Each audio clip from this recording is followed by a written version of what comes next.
돼 있고요. 그 다음에 등록세도 지방교육세 20%, 재산세도 지방교육세 20% 내고요. 그 다음에 종합부동산세 농특세 20% 내고, 그 다음에 양도세가 이렇게 있는데, 자, 요 지금 얘네들은 전부 다요,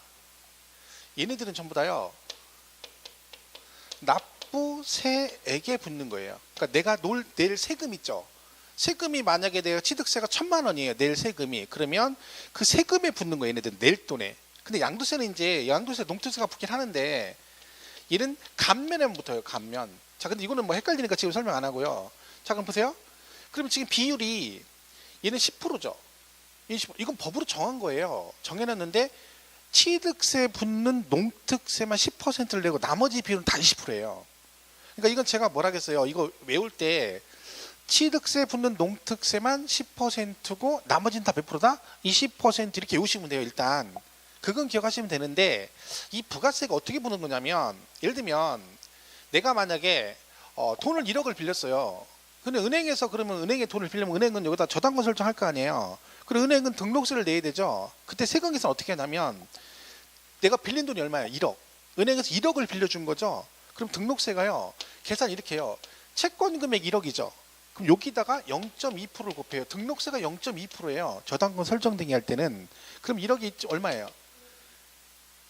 1억이 0.2%면 20만 원인가? 그죠? 20만 원. 그죠?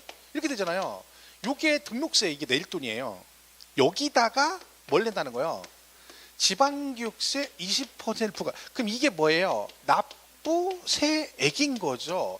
여기다 붙이는 게 아니라 여기다 붙이면 안 되죠. 이것도 여기다 20%면 2천인데 그럼 말도 안 되는 거죠. 그게. 그렇잖아요. 자, 만약에 내가 여러 개 1억짜리를 그죠?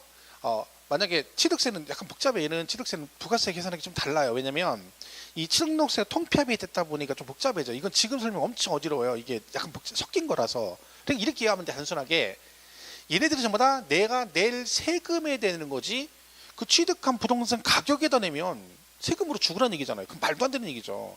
예를 들면 1억에 매매를 사면 취득세가 4%잖아요. 그럼 얼마예요? 400만 원이 나오죠. 그러면 부가세 붙일 때 요 나온 금액에 붙이는 건 여기다 붙이는 게 아니라는 거 다. 그럼 말도 안 되잖아요. 1억짜리 샀는데 세금 20% 내라고 하면 2천이면 말도 안 되는 얘기지 그게. 전부 다 세금을 계산하는 거죠. 그 나온 세금 낼 돈에 몇 프로 이렇게 붙는 거죠. 여러분 그 재산세 내신 분들 있으면 재산세 고지세 보시면 재산세 말고 자동차세 같은 거 보시잖아요. 그럼 자동차세 부가세가 지방교육세가 붙어요. 우리가 배우질 않는데 그러면요 얘가 자동차세가 13만 원 이렇게 나왔어요. 만약에 그러면 위에 읽어보면 이렇게 돼 있어요. 자동차세 10만 원 여기에 지방교육세는 30% 얘는요. 그 3만 원 이렇게 붙는 거야. 그죠? 그 얘가 왜 3만 원이에요? 이게 10만 원에 30%니까 3만 원인 거예요. 그러면 이 자동차세가 자동차 가격 1억이에요. 그럼 1억에 여기 30% 치는 게 아니잖아. 그 1억 원짜리에다가 세율을 곱했겠죠. 자동차 세율을. 그리고 얼마가 나왔지. 그게 얼마야? 10만 원이 나온 거지. 그럼 이 나온 세금에 얼마? 30%를 붙는 거죠. 그 부가세는 당연히 뭐에 붙는 거예요? 그 세금에 붙는 거예요. 세금. 계산한 세액 낼 돈에 얼마 이렇게 붙이는 거지. 취득한 금액이나 여기도 붙이면 말이 안 되는 거잖아요. 그죠? 다 그 얘기죠. 그죠? 그러니까 근데 이제 감면을 받았을 때는 얘들이 왜 그러냐면 세금을 깎아주는 거잖아요. 그럼 사실 감면 규정은요 국가에서 안 해줘도 되는 거예요. 왜? 원래 다 내야 되는 거죠. 다 내 그럼 끝나는 거야. 근데 내가 특별히 이런 경우는 내가 50%를 깎아줄게 하는 거지. 근데 다 깎아주면 안 되니까 뭐예요? 세금은 깎아주는데 대신 뭘 걷겠다는 거야? 부가세는 걷겠다는 거예요. 그거 거둘 때 내는 부가세가 뭐라고요? 농특세 20% 공통이라는 거지. 그러니까 농어촌 특별세는 다 감면받을 때 다 그걸 부과하겠다는 거. 뭐를? 농특세 20%를 추가로 부과하겠다 그런 뜻이죠. 그러니까 세금은 깎아줘도 뭐는 내라. 부가세는 내라 그런 얘기죠. 그 얘기예요. 그러니까 아까 제가 등록세 얘기할 때 이게 1억이란 말이 등록세가 1억이란 얘기죠. 이게 뭐예요? 납부세액인 거죠. 뭔가에다가 세율을 곱해서 나온 금액이 이거라는 거야. 내가 낼 등록세가 지금 계산한 게 얼마라는 거? 1억을 내야 된다는 얘기지. 1억이 내가 뭐 취득한 부동산 이런 게 아니라는 거지. 가격 그런 걸 얘기하는 거 아니죠. 세금은 1억을 내야 돼. 그러면 1억을 내시고 여기다 추가로 뭘 내야 돼요? 지방교육세 20%를 내는 거죠. 근데 얘가 만약에 뭘 받아? 감면을 받을 수도 있다는 거지. 그럼 50% 감면 받을 수도 있고 20% 감면 받을 수 있고 70% 감면 받을 수 있어요. 얘가 만약에 30% 감면을 받았다. 그럼 1억에 30%를 깎아주는 거죠. 그럼 얼마를 안 내는 거야? 3천을 깎아주는 거잖아요. 그럼 얼마를 내야 돼? 7천은 내야 되죠. 그럼 이게 뭐예요? 납부세액이잖아요. 그죠? 그리고 3천은 뭐가 되는 거야? 감면이 되는 거죠. 그럼 이게 감면세액이죠. 그럼 얘는 부가세를 어떻게 내는 거야? 여기다는 뭘 내요? 그쵸. 납부세액에 원래 붙는 지방교육세 10% 내는 거지. 여기다가는 그치, 농특세 20%를 내는 거죠. 그러면 7천 내고 이거에 20으로 2, 7, 14 1,400만 원 부가세를 내고, 그죠? 그리고 뭐 이 3천은 안 내고 그다음 뭐 이거에 25, 2, 3은 6 얼마? 600만 원 내고 그러는 거죠. 그죠? 얘는 안 내잖아. 이건 안 내지. 하지만 뭐 내야 돼? 이 금액의 20%를 부가세로 농특세를 낸다. 그 뜻입니다. 내용상으로는. 그죠? 이런 얘기예요. 그러니까 나중에 들으면 별거 아니에요. 예.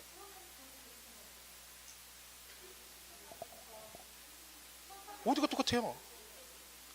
600만 원이잖아. 3천이면 20%면 2, 3은 6. 2, 3은 6이잖아. 이게 3천이잖아요. 그럼 이거 20%니까 600이잖아. 이거는 600이고 얘는 1,400이잖아요. 아까 50%면 5대 5면 20% 20%니까 1,000. 그러니까 금액이 똑같지는 거 아니죠. 감면 받는 거야. 그러니까 복잡하게 갈 거 없어요. 그냥 지금 여러분 궁금한 거 이해하는데 이게 다 필요 없는 얘기예요. 사실은. 왜? 그냥 단순하게 그냥 부가세는 납부세 얘 붙는데 감면 받았을 때는 뭐가 붙는다? 농특세 20% 이게 끝이에요. 거기서 더 나오는 건 없어요. 거기서 나오는 건. 이게 제가 항상 하는 얘기가 뭐냐면 너무 깊이 가면 안 좋아요. 왜냐면 그게 더 헷갈려요. 나중에 막 그냥 꼬리를 물어요. 그럼 얘는 왜 그러지? 왜 그러지? 근데 그런 거 시험에서 안 물어봐요. 그러니까 우리가 하는 것은 학문이 아니라고 그랬죠. 자격증심이에요. 자격증. 그래서 저는 가능하면 교재에 있어서 해야 될 것들이 있는데 가능하면 안 하려고 그래요. 왜? 그게 굳이 시험에 크게 관련이 없고 많이 나온 내용이 아니다 그러면 가능하면 안 하려고 그래요. 왜? 하면 헷갈리거든요. 괜히. 근데 그게 도움이 안 돼요. 별로. 나올 확률이 별로 많지 않아. 뭐 10년에 한 번 나올까 말까야. 근데 그걸 막 자세히 설명하면 그런 내용치고 또 단순하게 이해되는 게 아니에요. 그럼 막 깊이 계속 가야 돼요. 그럼 시간 낭비하는 거예요. 시간 낭비. 그러니까 그게 필요 없어요. 그러니까 학문하듯이 공부하면 안 되고 약간의 어떤 건 약간 이해가 안 갈 때 있어요. 근데 그걸 계속 파고들지 말고요. 얘가 시험에 나올 수 있는 범위는 딱 거기까지라니까. 부가세, 납부세에 뭐 붙고 감면 받으면 농특세 20% 요까지가 거의 시험에 나오는 범위예요. 거기까지. 그죠? 나중에 취득세 할 때 취득세는 계산 방식이 약간 달라요. 그 부가세 계산 방식이. 그건 나중에 설명할 건데 그 지금 여러분한테 하면 머리 헷갈리죠. 지금 하면. 나중에 이제 공부되시면. 부가세가 두 개잖아요. 근데 계산 방식이 좀 다르죠. 왜? 취등록세가 통폐합이 됐으니까. 그죠? 그런 거죠. 그런 부분들이 있어요. 헷갈리죠? 제가 더 설명하면 더 헷갈릴 거래요. 예? 어떻게?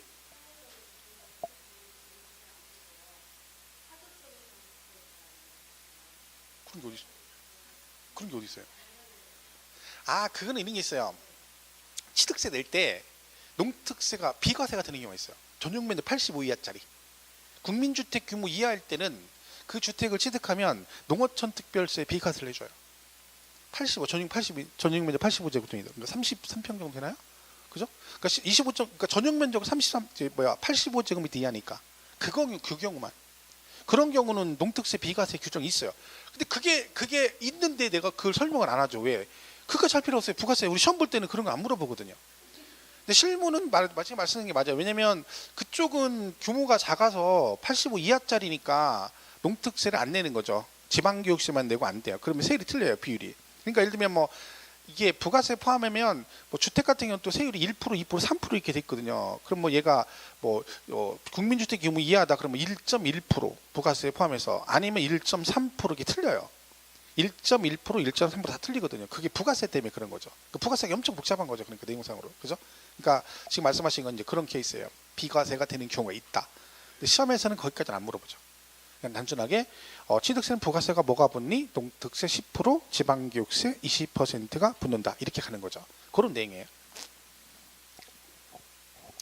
자, 그냥 해볼게요. 나온 게 잘 보세요. 제가 취득세 왜 이게 그런지 이걸 설명하면 이해할 수도 있어요. 좀 복잡할 수도 있어요. 자, 얘가 2010년 이전에 사면 취득세와 등록세를 따로따로 낸다겠죠. 그죠? 그러면요, 내가 1억 원짜리 부동산을 취득했어요. 얼마짜리? 1억짜리를 땅을 샀어요. 그럼 취득세 계산을 어떻게 했냐면 1억에 샀죠. 그럼 여기 취득세가 2%예요. 그죠? 그럼 얼마 나와? 200만 원 나오죠. 이렇게 계산해요. 그럼 여기다 뭘 냈겠어요? 농특세 10%. 원래 농특세가 10% 붙었어요. 얘는 취득세. 이렇게 세금을 냈어요. 그 얼마예요? 20만 원 이렇게 됐죠. 자, 그리고 등록세 따로 냈죠. 얘도 1억이잖아요. 그럼 얘도 매매는 2%예요. 취득세가. 얘도 2% 이렇게 된 거죠. 그럼 얘도 얼마 나와요? 200만 원. 근데 얘는 뭘 냈어? 지방교육세 20%를 냈었어요. 그러니까 여기다가 지방교육세 20%에서 얼마? 40을 낸 거죠. 그래서 과거에 그런 말 들어보셨을 거예요. 개정되기 전에 취득세 그러니까 취득록세하고 부가세 포함해서 매매로 사면 4.6% 그래요. 4.6%. 왜? 얘 2%, 얘 2%죠. 그럼 4%죠. 그죠? 그리고 이거에 얼마? 10%가 0.2%잖아요. 이거 20%니까 0.4%죠. 그럼 얼마 합해서 얼마야? 0.6%. 그럼 부가세 포함해서 4.6%. 1억에 4.6%부터 얼마 나와? 460만 원이 나오는 거죠. 그 460이 어떻게 나온 거예요? 요 200에다가 부가세 20만 원 합해서 얼마? 220이고 요 200에다가 합해서 240에서 합해서 얼마? 460 이렇게 나온 거예요. 원래. 근데 얘가 어떻게 됐어? 합해진 거죠. 이렇게 합해졌잖아요. 그래서 뭐라고 됐어? 취득세 이렇게 합해진 거죠. 그죠? 이해 가시죠? 그럼 얘는 어떻게 돼? 1억에 자, 개정되기 전하고 개정 후하고 세율은 똑같아요. 그냥 뭐예요? 따로따로 내던 걸 한꺼번에 내는 것 뿐이죠. 그럼 여기다 몇 프로가 된 거예요? 그래서 앞으로 뭐 얘가 그래서 그럼 얼마 나와요? 400만 원이 나오잖아요. 400만 원 이렇게 된 거죠. 그죠? 근데 잘 보세요. 얘가 이렇게 합해졌죠. 그죠? 근데 얘만 합해지면 안 되잖아요. 왜? 뭣도 따라와야 돼? 요 부가세 얘도 따라와야죠. 얘가 안 따라오면 금액이 40만 원이 차이 나잖아요. 왜? 이때 당시 지방교육세 얼마를 냈어서 40만 원 냈었잖아요. 근데 얘만 통폐합되고 세율만 들어가고 얘가 안 따라오면 40만 원이 차고 갭이 생기니까 그럼 금액이 달라지잖아요. 그러니까 걔도 따라와야 되는 거야. 그래서 취득세는 부가세가 몇 개예요? 2개예요. 뭐 농특세, 지금 한 건 농특세 10%, 지방교육세 20% 된 거죠. 이게 왜 그런 거예요? 얘는 개정되기 전에 원래 어디 붙은 거야? 취득세 붙은 거. 얘는 원래 등록세에 붙은 건데 따라와 가지고 부가세가 2개가 된 거예요. 무슨 말 이해가시죠? 그런데 이거와 별개로 취득세 이렇게 되는데 얘가 뭘 받으면 감면을 만약에 받았다. 취득세도 감면 받을 수 있죠. 그러면 얘도 감면 받은 세액에 대해서 뭘 내야 되는 거야? 농특세 20%를 뭘로 내야 돼? 부가세로 내야 되는 거야. 그러니까 이거는 지금 뭘 말하는 거야? 이 농특세는 납부세액에 붙는 거잖아요. 그죠? 납부세액에 붙는 거야, 둘 다. 근데 감면은 다 뭘 낸다고요? 농특세 20%. 아까 등록세도 감면 받으면 농특세 20%, 취득세도 만약에 감면세액이 있으면 뭘 내야 돼? 감면 받은 금액에 농특세 20%를 내야 되는 거예요. 그러니까 어쨌든 결국 얘만 부가세가 2개인 이유는 이것 때문에 그런 거예요. 과거 취득세와 등록세가 합해졌는데 개정되기 전과 개정 후 세율이 같아야 되니까 이 등록세에 붙어있던 부가세인 지방교육세도 따라온 거다. 그러다 보니까 부가세가 2개가 된 거다. 그죠? 그래서 전부 다 납부세액에 붙는 건데 어찌됐든 감면이란 말이 나왔을 때는 세금은 안 내도 뭐는 내야 된다? 부가세는 내야 된다. 이때 내는 게 뭐다? 농어촌 특별세 20%를 추가로 납부를 해야 된다. 이렇게 되는 거죠. 근데 우리가 배우는 부가세는 전부 다 기본이 납부세액을 기준으로 배웁니다.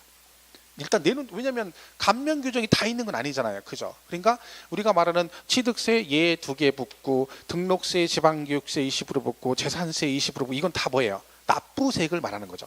근데 거기에 뭐가 추가되면 뭔 말이 나오면 감면세액이란 말이 나오면 그때는 뭘 낸다? 농특세 20%를 부가세로 추가를 한다. 이렇게 이해하시면 되는 거죠. 그죠? 이 부분은 나중에 좀 지나면 이해가 빨리 될 거예요. 근데 지금 아직 여러분이 전체적인 개념이 아직 안 서서 되게 어렵게 느낄 수 있는데 이게 되게 쉬운 얘기예요. 지나고 나면. 지금 뭘 해도 어렵다 했죠. 지나고 나면 그때 저런 거 가지고 이거 가지고 이렇게 되는 거야. 그죠? 근데 의문이 생기면 지금처럼 질문하는 거 좋습니다. 왜냐면 이해가 되다는데 한 번 더 듣고 잃어버리는 게 좋아요. 근데 그냥 넘어가면 나중에 더 헷갈려요. 엉켜가지고. 아무것도 아닌 게 나중에 너무 크게 커지는 거죠. 그죠? 지금이 딱 좋죠. 질문하기. 좀 지나면 질문 못합니다. 왜? 이제 짬밥이 쌓이면 한마디로 전문용어로 쪽팔려요. 이걸 가서 물어봐야 돼 이런 생각이 들어요. 그래가지고 못 와. 궁금하긴 한데 못 오는 거야. 그죠? 그러니까 지금이 딱 좋아요. 지금 뭘 물어봐도 지금 이해가 다 되거든. 그죠? 뭘 물어봐도. 여러분 나중에 보면 얘기하는 막 질문 말도 안 되는 질문 할 때가 많아요. 막. 근데 막 그분은 막 되게 심각한 거야. 막 진짜 이게 모르겠는 거야. 막 그래가지고 그걸 물어보러 온다니까. 그럼 막 제가 들으면 막 정말 야 완전 기초적인 거예요. 근데 그분 입장에서 그게 그럴 수 있어요. 근데 창피한 게 아니죠. 그죠? 걱정 말고 물어보세요. 그죠? 친절하게 가르쳐 드리니까. 그죠? 자, 144페이지 재산세 보겠습니다. 제가 강의하면서 이제까지 강의하면서 초장에 이거 강의는 이렇게 이거 할 때 이런 거 이거 와서 궁금하다고 질문한 분이 한 번도 없었어요. 지금까지. 좋은 현상이에요. 진짜 좋은 현상이에요. 막 그렇죠? 궁금할 때 막 물어보세요. 그쵸? 자, 재산세는 이제 내용이 얘도 구조는 이렇게 흐름이 이렇다 있죠. 이렇게 한다 했죠. 얘도 부동산 등을 얘는 뭘 하면 내는 거예요? 보유했을 때 내는 거죠. 그죠? 보유했을 때. 세금은 누가 내겠어요? 재산세는 보유한 자 소유자. 그죠? 제가 뭐라고 하냐면 사실상 소유자 그래요. 실제 소유자가 됩니다. 그럼 똑같아요. 세금 계산은 똑같이 뭐에다가 과세 표준에다가 세율을 곱해서 세액을 산출하고, 얘는 징수 방법이 재산세는 신고 납부다 보통 징수다. 보통 징수예요. 얘는 보통 징수. 그죠? 그러니까 얘는 부가 징수라는 거죠. 부가 징수라요. 그래서 뭐가 나가요? 고지서가 나갑니다. 고지서. 그죠? 그래서 세금을 내는 거죠. 그래서 얘는 날짜가 나와요. 그러니까 9월 16일부터 9월 30일까지 내는 게 있고 7월 16일부터 7월 31일까지 내는 게 있습니다. 그래서 달라지죠. 뭐 얘는 나뉘어요. 건축물 얘는 토지, 얘는 건축물, 선박, 항공기는 있겠네요. 그리고 주택 2분의 1씩 이렇게 돼요. 이거 나중에 배우는 거니까. 이런 식으로 흘러갑니다. 그래서 요 기간 내 안 내면 얘는 무엇이 부과된다? 가산금이 나오는 겁니다. 가산세가 아니라 가산금. 가산세는 뭐라 했어요? 신고 납부 안 했을 때만 가산세가 붙는다고 했잖아. 그럼 얘는 고지서가 나오니까 뭐가 붙어요? 연체이자 성격의 가산금이 추가가 된다. 이렇게 돼 있습니다. 자, 그러면 얘는 보유세고요. 시험 문제는 세 문제가 거의 매년 나온다. 이렇게 생각하시면 됩니다. 그래도 올해도 특별한 일 없으면 여러분 시험 볼 때도 세 문제 출제가 된다라고 생각하시면 되고요. 일단 140 얘는 5페이지부터 보시면 돼요. 일단 145페이지 보시면 과세권자와 납세 의무자라고 되어 있죠. 자, 과세권자. 과세권자 아까 얘가 특광 무슨 세? 아니요. 시군구세 그랬죠. 시군구세니까 시군구하고 그리고 어디는 특별자치시와 특별자치도 그죠 이렇게 한다 했죠. 그러니까 거기 2절에 1번 네, 1번 재산세 과세권자. 그래서 재산세는 해당 재산의 납세지 관할하는 시군구 또는 특별자치시와 특별자치도가 부과한다라고 되어 있네요. 그죠? 하시면 되고. 그럼 얘가 보세요. 시, 군, 구세 그랬죠. 그럼 세금은 어디다 내야 됩니까? 시, 군, 구다 내야죠. 지방세니까. 그죠? 그잖아요. 시군구다 내죠. 자, 그럼 얘는 지방세잖아요. 그러면 어디에 있는 시군구냐 그런 얘기죠. 자, 이 건물은 남양주 시에 있고 이 건물의 주인은 대전 서구에 살아요. 서구에. 그럼 재산세를 남양주 시에다 낼까요? 아니면 대전 서구청에다 세금을 낼까요? 네, 지방세는 물건 중심이에요. 항상. 그러니까 우리가 물세라고 그러거든요. 나중에 물건 중심. 그러니까 세금은 어디다 낸다? 물건의 소재지다 내는 거. 물건의 소재지. 그러니까 지금 이 건물이 남양주 시에 있으니까 그 주인이 아니라 물건이 소재하는 시군구니까 어디? 남양주 시에다 낸다. 그럼 여러분 재산세 납세지는 다 어디예요? 물건의 소재지 관할 시군구가 되겠죠. 그럼 예를 들면 얘가 토지, 건축물, 주택이 대표적인데 물론 선박 항구도 있지만 과거의 시험에 이런 게 나온 게 있어요. 기출 문제로 다음 중 틀린 걸 고르시오. 해놓고 1번 해놓고 토지는 토지 소재지 관할 납세지 물어보는 거예요. 토지 소재지 관할 시군구가 납세지이다. 맞아요? 맞죠? 2번 건축물은 건축물의 소재지 관할 시군구. 맞죠? 3번이 뭐라고 나오면 주택은 주택의 소유자의 주소지 관할 시군구 이렇게 나왔어요. 틀렸죠? 왜? 주택의 소유자의 주소지가 아니라 주택 소재지. 그래 맞잖아요. 그거 정답이었어요. 근데 그 기출문제 정답이에요. 기출문제. 그런 문제는 맞으라고 된 거죠. 맞으라고. 그렇죠? 근데 그걸 말했죠. 다 맞추는 건 아니라고. 왜? 시험 볼 때 읽다 보니까 뭐라 그래요? 뭐 토지 어쩌고 시군구, 뭐 어쩌고 소지군가, 주택도 읽다 보니까 어쩌고 어쩌고 시군구, 맞았네 하고 넘어가는 거야. 그리고 넘어가다 엉뚱한 쓰는 엉뚱한 거.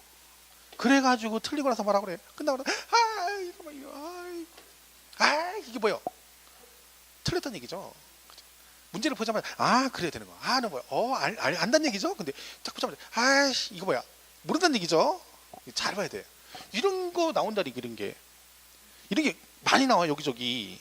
그러니까 기본만 하면 10개 맞는다고 했잖아요. 그렇죠? 그래서 얘는 항상 물건의 소재지로 갑니다. 그래서 박스 안에 재산세 납세지 그래가지고 토지 건축물 주택이 나오잖아요. 그죠? 토지 건축물 주택의 소재지 관을 결국 시군구겠죠. 그죠? 근데 선박 항공기도 있습니다. 근데 걔는 시험에는 안 물어보죠. 왜? 얘가 이제 우리 부동산 관련된 건 물어요. 근데 대상이 5개예요. 그러니까 재산세는 그 5가지가 뭐가 되는 거예요? 재산세 과세 대상에 포함이 되는 겁니다. 토지 건축물 주택 그리고 선박 항공기가 재산세 과세 대상이 됩니다. 그렇죠? 되겠죠? 이건 앞으로 많이 나오죠. 자, 그러면 우리 교재는 납세 의무자가 나왔네요. 먼저. 그죠? 납세 의무자. 이 시험에 재산세 제일 많이 나온 게 납세 의무자예요. 그러니까 출제 빈도가 가장 높아요. 얘는 지금까지 그 분위기상으로 봤을 때는 내년 시험에 나와야 정상이에요. 원래는 이게 거의 짝수해 계속 나왔거든요. 그 작년에 올해가 29회거든요. 29회 때 올해 안 나오고 작년에 나오고 24회 때, 26회 때, 28회 때 그럼 거의 2년 간격으로 한 번씩 나와요. 근데 걔는 어떤 식으로도 언급은 돼요. 항상 이 납세 의무자가. 그러니까 내년 시험에는 거의 나오더라 100% 얘는 공부를 해야 되는 거죠. 그 말은 얘가 나왔을 때 절대 틀리면 안 돼요. 납세 의무자는. 그러니까 재산세 파트에서 출제 빈도 가장 높은 게 이거예요. 얘하고 뒤에 나오는 토지 과세 대상 구분 2개 있거든요. 토지 과세 대상 구분은 올해 시험에 나왔었죠. 그러니까 내년에 나올 확률이 많지는 않지만 어쨌든 이 납세 의무자는 항상 영순이다. 그죠? 자, 그럼 잘 보세요. 여기 뭐라고 돼 있어요? 사실상 소유자라고 돼 있어요. 재산세 납세 의무자 누구라고요? 사실상 소유자. 가만히 생각해 보세요. 보통은 이제 우리가 여러분이 아파트를 갖고 계시죠. 본인이 아파트를 가지고 있다고 해봐요. 그러면 실제 주인과 등기부상의 소유자와 실제 소유자가 일반적으로 일치합니까? 일치하지 않습니까? 일치하죠. 제가 진짜 주인이고 명의도 제 앞으로 되어 있는 게 일반적이잖아요. 그죠? 그쵸? 물론 그럴 수도 있죠. 실제 내 건데 명의는 와이프 앞으로 돼 있어. 그죠? 그럴 수 있죠. 실제 내가 샀어, 돈 주고. 근데 명의는 누가 앞으로 돼 있어? 와이프 앞으로. 이럴 수 있겠죠. 그거는 부부니까 상관없고. 그럼 얘는 무슨 뜻이겠어요? 둘이 일치하면 이걸 따질 필요가 없죠. 근데 법적으로 실제 소유자가 납세 의무자라고 돼 있다는 얘기는 뭔 얘기예요? 누구랑 누가 달라졌을 때 등기부상, 공부상 소유자라고 그래요. 그 공부상의 소유자와 실제 소유자가 달라졌을 때는 실질과세 원칙에 따라 누구를 사실상의 소유자를 납세 의무자를 하겠다. 그럼 어떤 경우에 이게 달라지느냐 하는 거죠. 자, 그걸 보겠습니다. 이렇게 돼 있어요. 자, 이 말은 6월 1일. 자, 우리 재산세는 항상 기준이 언제다? 6월 1일 기준이에요. 세법을 과세할 때, 세금 과세할 때. 자, 그럼 오늘이 지금 2018년도잖아요. 이번에 여러분이 주택을 가지고 재산세 내셨어요? 지금도 본인 명의로 돼 있어. 그럼 내년 2019년도 재산세는 누가 낸다? 몰라요. 그거는 내가 낼 수도 있고 안 낼 수도 있는 거야. 왜? 내년도 재산세는 언제 기준으로 따져요? 내년 6월 1일 현재 소유자한테 세금이 나가요. 그럼 내가 6월 1일 전에 팔아버리면 나는 세금을 안 내죠. 만약에 내년 여러분 5월 달에 집을 팔아버렸어. 등기 넘겨준 집을 팔았어. 그럼 여러분 내년도 재산세 낸다 안 낸다? 안 내요. 왜? 기준이 언제라고요? 6월 1일. 6월 1일 내가 아니잖아요. 그럼 매수가 세금을 내는 거야. 항상 재산세 기준일이 언제라고요? 모든 기준이 6월 1일 기준이에요. 그럼 얘는 뭔 얘기예요? 6월 1일 현재 누가? 실제 소유자가 재산세 납세 의무자가 된다. 그런 뜻이네요. 자, 그럼 어떤 경우 이제 이게 해당되냐면 이런 거예요. 둘이 매매를 했어요. 갑하고 을이 매매를 했어. 그죠? 자, 그러면 매매를 하게 되면 이제 계약서를 쓰겠죠. 계약서. 근데 계약서의 잔금 날짜가 5월 31일이에요. 이걸 우리가 뭐라고요? 계약서상의 잔금 지급일 그래요. 자, 그럼 잘 보세요. 그럼 여기서 중요한 건 얘죠. 얘가 이 을이 언제 실제 소유자가 되느냐가 되게 중요해요. 왜? 날짜에 따라서 납세 의무자가 달라질 수 있거든요. 왜? 6월 1일 기준으로 6월 2일이냐 1일이냐 5월 30일에 따라서 재산세를 네가 내느냐 내가 내느냐가 달라져요. 그러니까 중요한 건 이 을이 언제 실제 소유가 되냐 시점이 되게 중요하다는 거죠. 그럼 이게 법적으로 명확하지 않으면 나중에 혼란이 생기는 거죠. 그러면 법에서는 얘가 언제 이 재산의 실제 소유자가 된 걸로 보냐면 취득세에서 우리 취득 시기 잠깐 배웠죠. 그걸 따라가요. 그러니까 개인끼리 아파트 거래하면 언제 취득한 걸로 보냐면 계약서상의 잔금 지급이래요. 그러니까 여러분이 아파트를 우리 둘이 매매했어. 그럼 취득세는 취득일로 60일이죠. 그럼 취득일이 언제야? 계약서상 잔금 지급일을 취득일로 봐요. 취득세에서. 그러면 재산세도 얘가 언제 소유자가 된 걸로 봐? 그 취득세 취득 시기를 따라가요. 그럼 개인 간 거래는 취득세에서 5월 31일에 취득한 걸로 보죠. 그럼 재산세도 을이 5월 31일에 뭐가 된 걸로 봐? 사실상 소유자가 된 걸로 봐버리겠다 그런 얘기죠. 이건 법으로 규정을 한 거죠. 그러면 을은 5월 31일에 뭐가 된 거예요? 실제 소유자가 된 걸로 보겠다는 거예요. 재산세도 그냥. 그러면 6월 1일 현재 실제 소유자가 납세 의무자니까 세금은 누가 내야 된다는 얘기예요? 을이 납세 의무자가 된다는 얘기죠. 왜? 이미 5월 31일에 뭐가 돼버렸으니까 실제 소유자가 되었으니까 그 얘기입니다. 자, 여기서 그러면 이 상태에서 얘가 원주인이잖아요. 얘가 여기서 등기까지 얘한테 넘겼으면 공부상의 소유자도 을이고 실제 소유자 을이죠. 그러면 문제가 안 되는데 여기서 문제가 뭐예요? 이렇게 매매해서 잔금 날짜 맞는데 등기가 안 넘어갈 수 있잖아요. 왜요? 이날이 계약상 잔금 날짜잖아요. 그 실제 소유자는 맞아. 근데 6월 1일에 얘가 매매하고 잔금 치고 하다 보면 등기가 안 넘어갈 수도 있죠. 그래서 아직도 명의가 누구 앞으로 돼 있어? 갑의 명의로 돼 있는 거예요. 그러면 갑을 우리가 뭐라고 그래요? 공부상의 공부상 소유자 그러는 거죠. 자, 이런 얘기네요. 매매가 됐는데 등기가 이행되지 않아서 실제 소유자와 공부상의 소유자가 서로 뭐라고요? 다른다는 거죠. 이걸 얘기하는 거야. 그럴 때는 누구를 납세 의무자를 하겠다? 사실상의 소유자를 납세 의무자를 하겠다. 여기까지 이해가시나요? 이 그런 뜻이야. 예를 들면. 자, 그럼 얘가 재산세 납세 의무자가 된다는 뜻입니다. 법적으로. 자, 그럼 이 상태에서 6월 1일이 되었습니다. 그러면 남양주시에서는 재산세 부과를 하겠죠. 자, 이때 재산세는 갑과 을 중에 누구한테 나온다? 원래는 누가 내? 원래는 누가 내야 돼요? 을이 내야 됩니다. 세금은 누구한테 나와? 갑한테 나옵니다. 왜 그러면 남양주시에는 법적인 납세 의무자가 을인데 왜 갑한테 세금을 부과할까요? 그렇죠. 얘네 둘이 매매를 했잖아. 그죠? 근데 등기가 안 넘어갔어요. 그럼 남양주시에서는 얘네 둘이 매매했는지 안 했는지 알아볼라? 몰라요. 왜? 지네 둘이 한 거죠. 둘이 돌다방에서 만나가지고 그죠? 계약서 쓰면서 쌍화차 먹으면서 노른자를 띄웠는지 안 띄웠는지 알 수가 없지. 둘이만 한 거니까. 그래서 세금을 부과하려고 보니까 아직도 누구 명의로 돼 있어? 갑의 명의로 돼 있으니까 당연히 남양주시 누구한테? 얘한테 세금을 부과하는 거죠. 그죠? 자, 그러면 누가 억울해? 갑이 억울하지. 왜? 법적으로 누가 내야 되는데 을이 세금을 낸다 그랬잖아요. 근데 세금이 갑한테 나왔단 말이지. 자, 그러면 이 갑이 세금을 안 낼 수 있는 방법, 즉 왜 남양주시는 이걸 을이 아닌 갑한테 세금을 부과했다고요?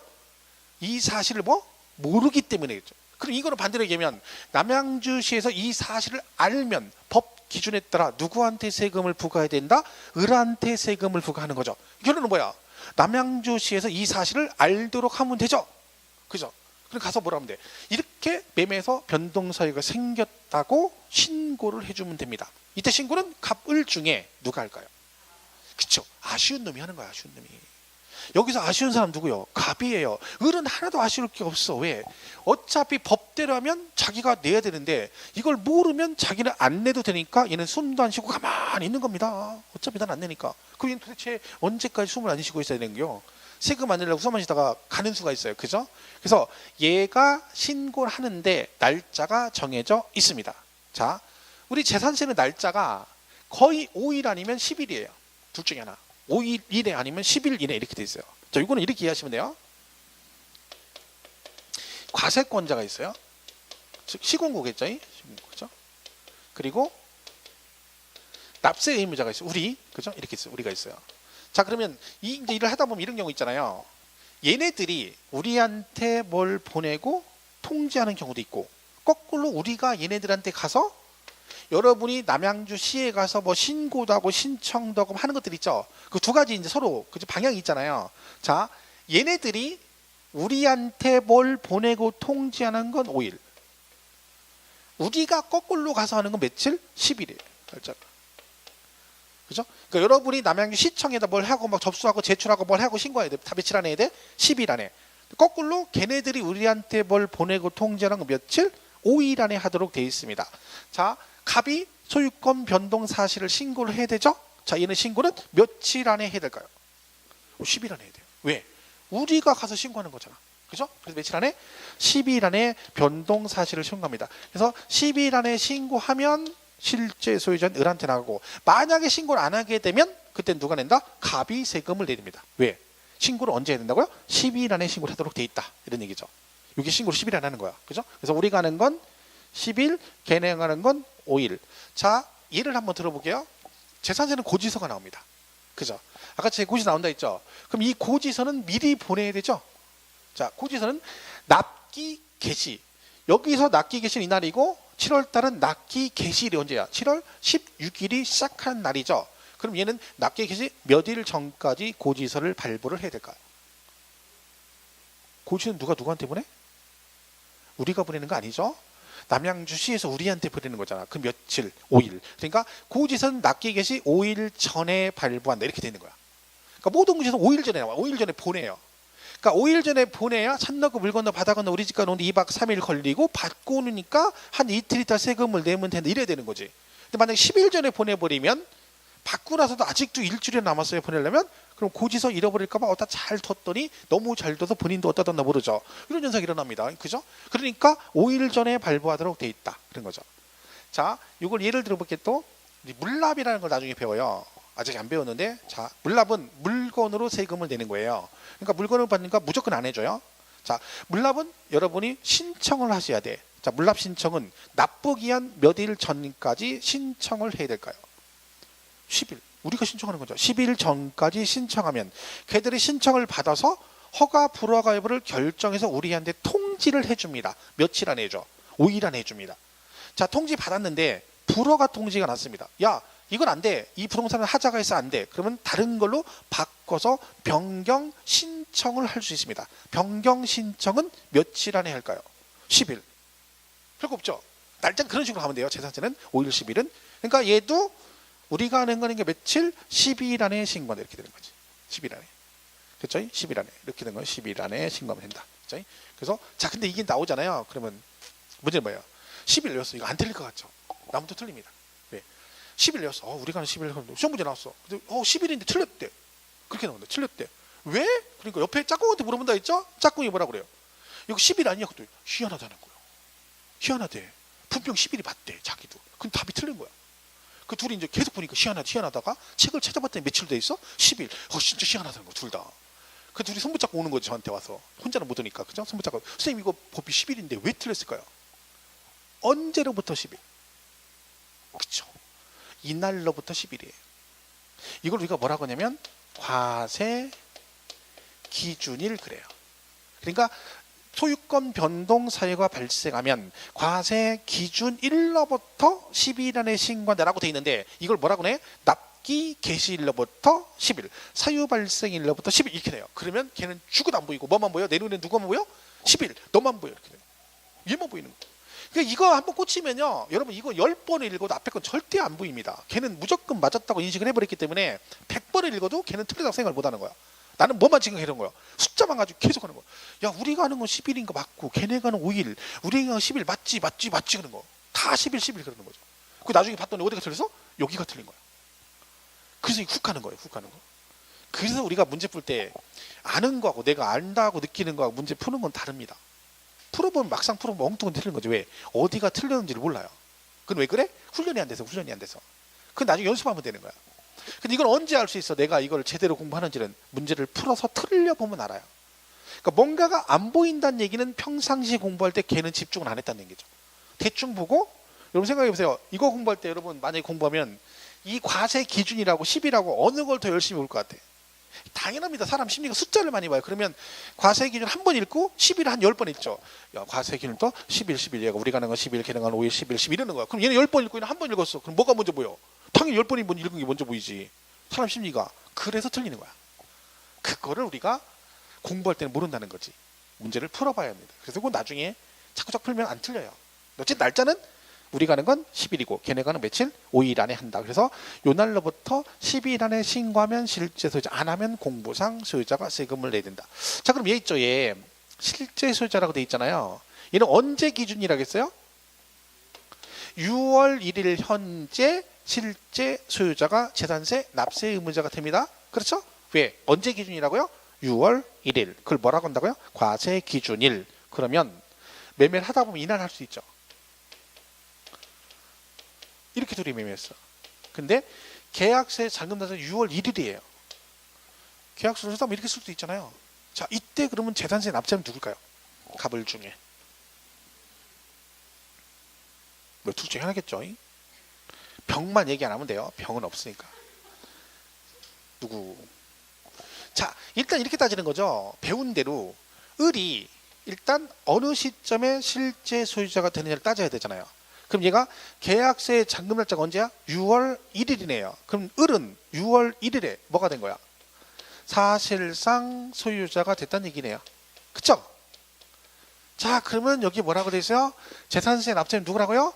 6월 1일 현재 사실상 소유자라고 돼 있네. 그럼 누가 겨? 을이 납세 의무자가 되는 거예요. 그러면 매수는 6월 1일까지는 매수가 재산세 납세 의무자가 되는 겁니다. 그럼 여러분이 만약 내년에 내가 아파트를 취득할 생각이야. 그러면 계약서 쓸 때 여러분이 내년도 재산세 안 내려면 계약세 잔금 날짜를 언제로 가야 돼? 6월 2일로 가야 되는 거지. 왜? 6월 1일까지는 누가 내? 매수가 내잖아. 6월 1일까지는 매수가 내. 매수가. 그러니까 취득하는 사람은 6월 2일로 써야지. 그래야 안 내는 거지. 여러분이 팔 때 매도잖아. 이런 팔잖아. 그럼 여러분이 재산세 안 내려면 아무리 늦어도 잔금 날짜를 6월 1일로 가야 돼요. 왜? 6월 1일까지는 매수가 내기 때문에 매도는 안 내도 된다는 얘기잖아. 그러니까 파는 사람은 주고 나서나 계약서를 내년 6월 1일 전으로 써야 되는 거고 취득한 사람은 재산세 안 내려면 6월 2일 이후로 써야 되는 거야. 왜? 날짜 하루 차이로 납세 의무자가 달라지죠. 매도냐? 매수냐 이렇게 되는 거지. 골치 아픈 거 이게. 그러니까 실제 여기 걸리면 잔금을 매매를 하다 보면 5월 말쯤에 이렇게 할 수 있거든요. 왔다 갔다. 그럼 계약서 쓸 때 6월 1일로 쓰냐 6월 2일 이 날짜 하루 차이로 재산세 납세 완전 달라집니다. 그럼 이게 알면 되게 민감한 부분이죠. 둘 다 알면. 근데 원래 모르면 상관없는데 요즘에는 배운 사람이 많아가지고 중개사 공부한 사람이 많아가지고 이걸 알거든요. 모를 때는 어떻게 돼? 모를 때는 만약에 여러분 매수야 내년에 샀어. 근데 본인 앞으로 나오면 뭐라 그래? 올해부터 내 거니까 내가 내내보다 그런 거고 매도한테 나오면 올해까지는 내가 내내보다 하고 넘어간 거예요. 사실 알고 뭐 아닌 것도 이게 아니거든요. 그러니까 유난히 계약서 쓸 때 요 날짜에 집착하는 분 있어요. 막 6월 1일로 2일로 막 이런 사람이 있어요. 그건 뭘 아는 사람이에요. 왜? 여기서 하루 차로 왔다 갔다 한다고 자꾸 집착한다는 얘기는 재산세 이걸 아는 거지. 왜? 납세의무자. 근데 여러분 이거 만약에 알았어. 매도비서가 알아. 자, 중개사는 그러면 중개사가 나중에 공인중개사가 매매하다 뭐 이럴 수 있잖아요. 계약서 쓰다 보면. 그럼 이거 매매하면서 쓸 때 매도 매수 불러놓고 줄 과가면서 저렇게 설명하면 돼, 안 돼? 안 되는 거요. 절대 얘기하면 안 돼. 냅둬야지. 괜히 설명했다 알아봐. 그럼 둘이 싸워 이제. 그러면 나는 지금 오늘 계약서 잔금 치고 복비 받아야 되는 중개사 수료 받아야 되는데 계약 깨져버리면 쓸데없는 거지. 뭐 아는 거 간만에 아는 거라도 흥분해가지고 제가 설명해 드릴게요. 이게 왜냐면요 이렇게 하니까 법적으로는 이분이 내셔야 돼요. 그랬더니 그럼 이분이 뭐라고? 매수가 만약에 이날 썼는데 이날 계약 썼는데 이날 차이로 내가 세금 낸다고 짜증나죠. 매수는 왜? 이제까지 지가 가지고 있다가 나는 이제 잔금 쳤는데 잔금 날짜인데 나한테 내라 그러면 열받죠. 그잖아요. 그 매도는 뭐라 그래? 난 내가 내는 줄 알았는데 법이 그렇다네. 어떻게 법이 그렇다는데 내가 낼 수는 없죠. 이렇게 되는 거 둘이 싸우지. 감정 싸움. 근데 중요한 건 여러분 아파트 매매했다 쳐봐. 그럼 재산세 얼마 나오고 돼 1년에? 본인 아파트 생각해. 본인 아파트 여기 지금 재산세 얼마 나오나? 1, 20만 원 나와. 1, 20만 원 일반적으로 그죠? 근데 그걸 막 가지고 네가 내네 내가 내냐는 거지. 돈이 문제가 아니야. 나중에는 감정 싸움이요. 그죠? 그러니까 그때는 제일 좋은 건 뭐예요? 일단 둘이 매수 중에 누가 갑이냐가 중요한 거예요. 매수는 죽으나 사는 이 집을 사야 돼. 그건 자기가 감사하겠지. 매도는 자기는 안 팔아도 돼. 상관없어. 근데 자기는 꼭 팔아야 돼 이날. 그럼 어떻게 돼? 20만 차이가 또 앉겠지. 근데 팽팽하면 5대5, 5대5 나눠. 안 그러면 중개업자가 복비 내가 200 받을 차례야. 200 받을 거야. 근데 20 걸렸어. 자기가 낸다고 그래. 차라리 그냥. 왜 깨지는 거 낫잖아. 그럼 내가 낼게요. 그래야 원래 180 받아야지. 아, 둘이 그냥 잘하고 둘이 안 해버려. 그러면 아무것도 아니잖아. 그때는 20 정도면 그냥 내가 내고 180 받아야지. 괜히 내가 그걸 왜 책임져? 이렇게 하면 안 되는 거지. 그럼 지금까지 고생한 거 헛고생한 거잖아요. 이러면 중개업이 다른 게 힘든 게 아니에요. 사람이기 때문에 힘든 거야. 그러니까 세상에 제일 힘든 일은요, 사람을 직접 대면해서 하는 게 제일 힘든 거야. 그래서 힘든 거야. 그러니까 장사를 하거나 그 감정농장 있잖아요. 그 콜센터 이런 분들이 진짜 짠다니 그거예요. 막 계속 보고 막 햇소리씩 하는 거야. 그러니까 이게 제일 힘든 거죠. 중개업자도 이게 제일 힘들어요. 계속 햇소리, 계속 딴소리하고, 이 계약할 때 딴소리하고, 잔금칠 딴소리하고 계속 말을 바꿔. 뭐 해준다. 이게 되게 중요한 거예요. 죽으라 해놓고. 여러분 뉴스 같은 거 갖고 보면 막 그런 건데, 여러분이 이제 중개사 공부 안 했을 때는 중개 수수료 받는 게 복비가 너무 과하다 생각하죠. 근데 안 그렇습니다. 막상 해보면 이게 과한 금액이 아니에요. 그러니까 요즘 뉴스에 막 나오고, 뉴스에 가끔 한 번씩 올리죠. 그 기자들 알지도 못하는 것들이 툭툭 올려요. 저기 하려고. 그럼 막 복비 중개에서 너무 비싸다 막 이런 식으로 얘기해요. 근데 막상 해봐요. 그 뉴스도 나오죠. 요새는 그 직거래를 많이 하는데, 직거래 하건 상관없어요. 본인들이 알아서 하면 돼. 개인끼리 자기들이 하는데 계약서. 그다 훅 가는 거예요. 진짜 그게 여러분 되게 중요한 거. 이게 우리가 복비를 그냥 받는 게 아니죠. 우리 계약서만 쓰는 게 아니에요. 여러분 해보세요. 그 하나 거래하려면요, 중개업자 신경 쓸 일 한두 가지가 아니에요. 그 집 자기 혼자 구할 수 있어? 그 집 돌아다니면서 혼자? 중개서 안 통하고? 쉽지 않아요. 거기다 그 하자관계 이런 거 다 이 사람이 해가지고 그거 다 해서 막 조율해주고, 그게 얼마나 권리관계 다 해주고, 다 얼마나 많은 일을 하는데, 근데 그게 복비가 비싸다는 거야. 그 누가 그러대요. 그게 비싸면 그러면 우리는 집 한 번 보여줄 때마다 건당 얼마씩 받겠다는 거야. 그죠? 그잖아요. 근데 여러분 집 살 때 집 하나 봐? 막 10개, 20개 보는 사람 있어요. 그러면 중개업자는 그 집 다 구해가지고 알아가지고 복비 조정해가지고 막 계속 보여주러 가잖아. 내 돈 주고. 근데 그거는 자기들 보고 안 사게도 그냥 가. 그건 우리한테 다 일이잖아요. 큰 일이잖아요. 그럼 한 건당 집 하나 볼 때만 10만 원씩 받아야지. 복비 안 받고. 그럼 자기들 집 한 번 20만 원 내기 집 하나만 보고 살 거야?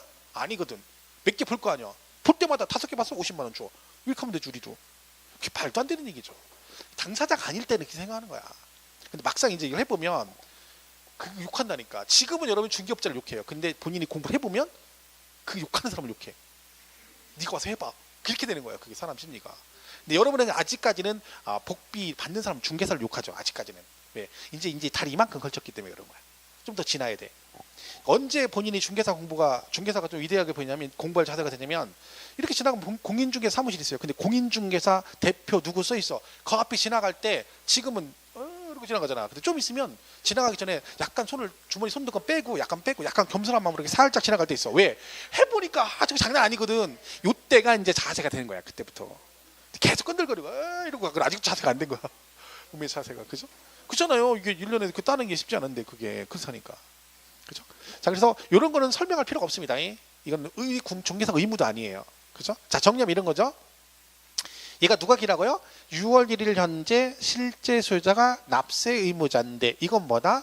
매매로 인해서 소유권 변동 사유가 생겼는데 뭐가 이행되지 않아서, 등기가 이행되지 않아서 누구랑 누가, 공보상의 소유자와 실제 소유자가 다르게 되면 누구를 납세 의무자로 한다? 사실상의 소유자를 납세 의무자 하는데, 과세권은 이 사실을 모르기 때문에 가만히 있으면 누구한테 나온다고요? 공보상 소유자에게 세금을 나온다. 그럼 얘는 어떻게 한다? 이 변동 사실을 신고를 하면 된다. 며칠 안에 신고해야 된다? 그렇게 되다 보면 나중에 틀려요. 과세 기준일로부터 10일. 과세 기준일로부터 10일. 그래야 나중에 문제를 어떻게 읽어? 과세 기준일. 그래요. 그럼 걔가 사유 발생일 넌 틀렸네 이렇게 보이는 거예요. 근데 계속 그래 이건 맞고 당연한 거고 10일 그럼 또 10일만 보이는 거죠. 그죠? 이렇게 해서 신고하면 실제 소유자, 안 하면 공보상 소유자. 6월 1일 현재 양도 양수되면 누가 6월 1일까지는 누가 낸다? 이거를 누구랑 하냐면 양도인, 그러고 얘를 양수인이라고 그래요. 그럼 6월 1일까지 누가 내요? 을이 누구야? 양수인. 도인이가 아니고 누구? 수인이. 둘이 도인이 수인이. 누가 여자 같아요? 도인이하고 수인이하고. 수인이가 여자 같죠? 여자. 전 여자가 좋아요. 남자는 싫어요. 누가요? 수인이가. 이름도 이쁘잖아. 수인이. 성도 잘 어울려. 양수인. 좋잖아. 그죠? 이수인. 그렇죠? 양수인. 이게 좋더라고. 그죠? 누가 기라고요? 양수인, 수인이 그죠? 이렇게 되는 거죠. 6월 1일까지 누가 낸다? 수인이가 낸다 이렇게 되는 거죠. 그래서 거기 앞에 읽고 책만 읽고 거기 먼저 읽고 쉬겠습니다. 145페이지 맨 밑에 2번 납세 의무자 1번 원칙 뭐라고 돼 있어요? 사실상 소유자에서 재산세 과세 기준일 현재 재산을 사실상 소유하고 있는 자는 재산세를 납부할 의무가 있다. 그러니까 원칙이 누구라는 거예요? 6월 1일 현재 실제 소유자가 납세 의무자가 된다. 그런 뜻입니다. 기본 개념이다. 그리고 예배 가축 나옵니다. 그죠? 그 예배는 다 안 하겠습니다. 일단 여기까지 정리를 하시고 잠깐 쉬었다가 뒤에 이어서 가겠습니다.